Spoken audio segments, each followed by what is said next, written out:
We asked you guys to join us again this afternoon to provide some updated information regarding follow-up on last week's events. Addressing you today will be Assistant Chief Stilley. Also available for questions will be Chief Ewens. If you have any questions, please hold those to the end of the prepared statements. And with that, Chief Stilley.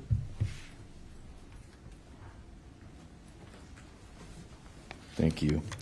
My name is Jason Stilley. I'm an Assistant Chief for the Lincoln Police Department in charge of operations and investigations. The purpose of this press conference today is to provide an update into the series of homicides that occurred last week. Before I get started, I want to extend the condolences to the victim's family. We also will be releasing the name of the second victim today. So I will provide an overall timeline that I can release today. And I will open it up for any questions that you have after that.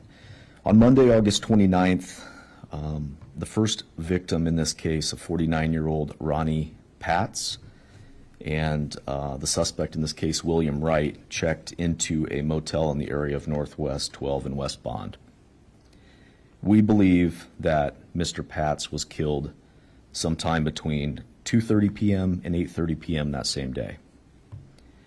Based on the timeline established by investigators, on Tuesday, August 30th, the suspect, William Wright, appears to discard items in a dumpster around 5 p.m. outside that motel. Ultimately, later in the day, William Wright was led to an area where the second victim in this case, Ronald George, was around 9 p.m. On Wednesday, August 31st, at about 2 a.m., Ronald George was found deceased near the area of 3rd and P Streets.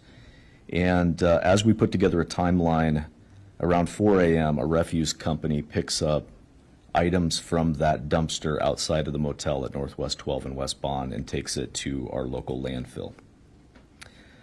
After we determined that information, we contacted Lincoln Transit and Utilities and made them aware. And landfill representatives identified and isolated that area around 5 a.m. on Thursday, September 1st. An autopsy began for the human remains located outside of the local motel at about 11 a.m. that same day. As I mentioned in a previous press conference, at that time we weren't able to identify the victim because the body was not conducive to do so at that time. Our investigators had to think outside of the proverbial box and do some other attempts to locate and determine the identity of the first victim. On Friday, September 2nd, a DNA familial similarity attempt from a biological family member was sent to the state lab. Ultimately, that DNA similarity profiles had to be sent to an outside lab. On Monday, September 5th, that DNA similarity match returned. It was a match for a biological family member. And we reached out to Mr. Patz's family, making them aware of the investigation. On Tuesday, September 6th, the search of the landfill began in the morning, and you're going to see several members of our crime scene investigators outside that landfill working to systematically go through the items to locate items of interest for us in this case. Again, I want to extend my condolences to the family of Ronnie Patz.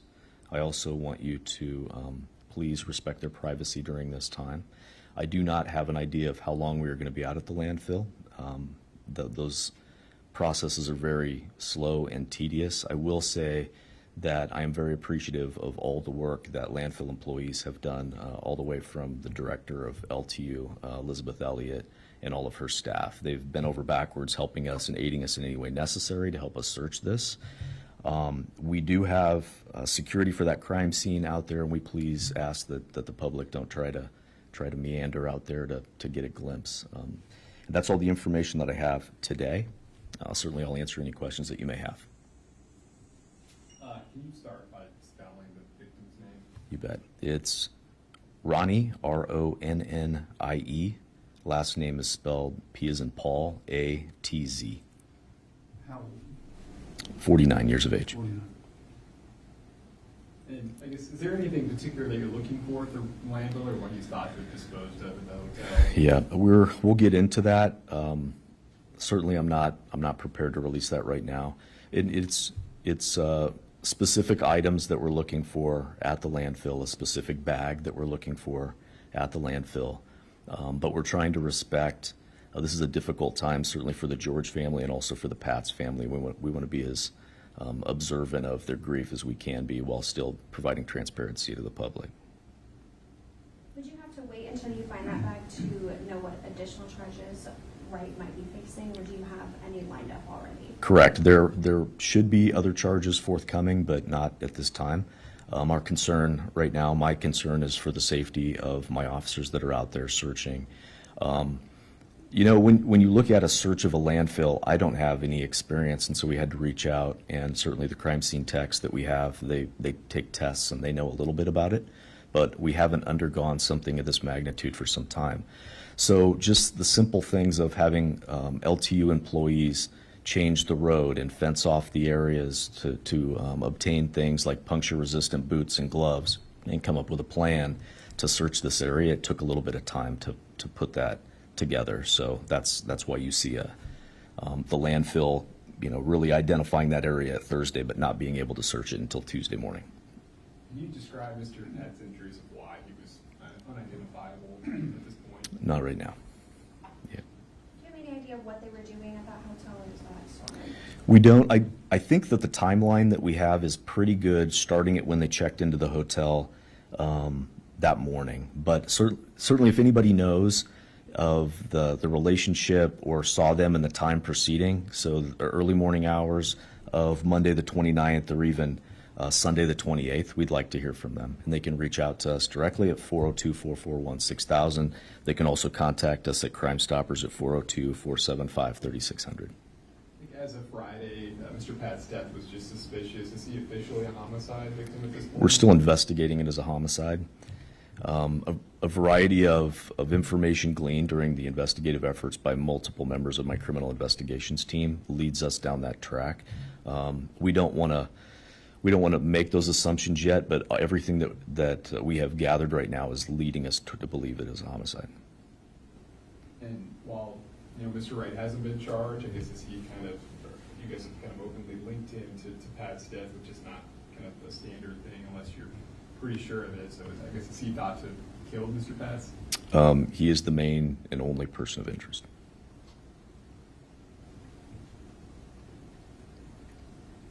And you mentioned at Friday's press conference several other people of interest, and you weren't sure if they faced criminal charges. Do you, I guess, have any more clarity on that now? Not so much.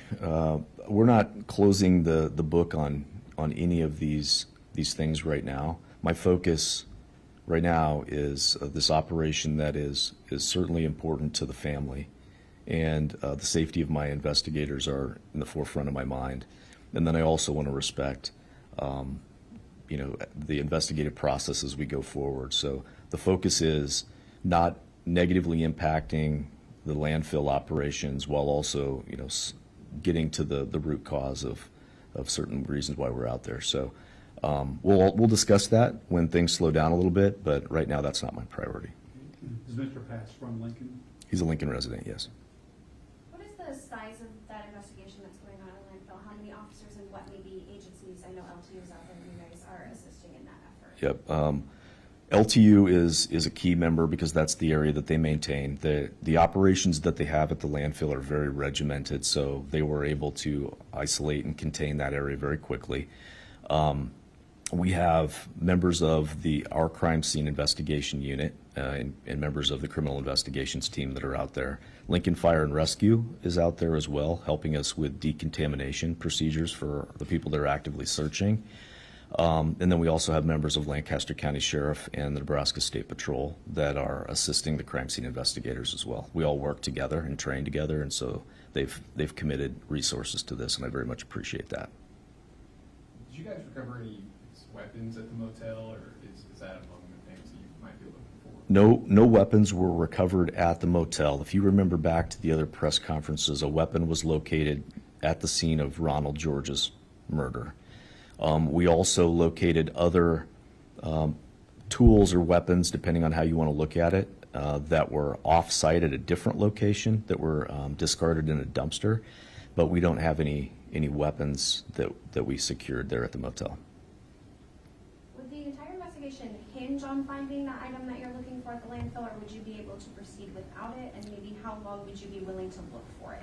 So those are conversations that we have. We absolutely will proceed, in my mind, with it, even if we don't find the items out at the landfill.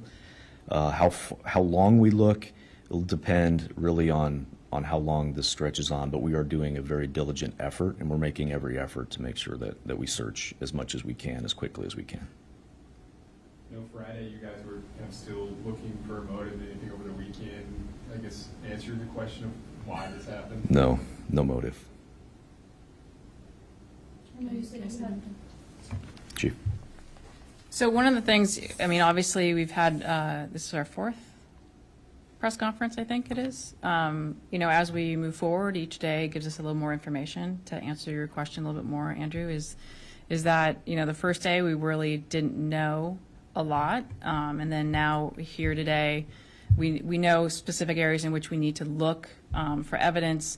You know, this continues to evolve. It continues to really show us a little bit more about what occurred. And so I feel very confident that by the end of this week, we will have a little bit more answers, just like we are each day. And as we've been doing, we're going to continue to keep you guys informed to what is going on to the best that we can. I know you said you didn't really know the relationship between Wright and the two victims, but was there any relationship between the two victims themselves? Not that we've determined yet, but even after arrests are made or people are identified or even initial interviews are conducted, there's always additional information that may come in, and we'll continue to follow up on those and shore up all of those questions that you have, and of course we have as well.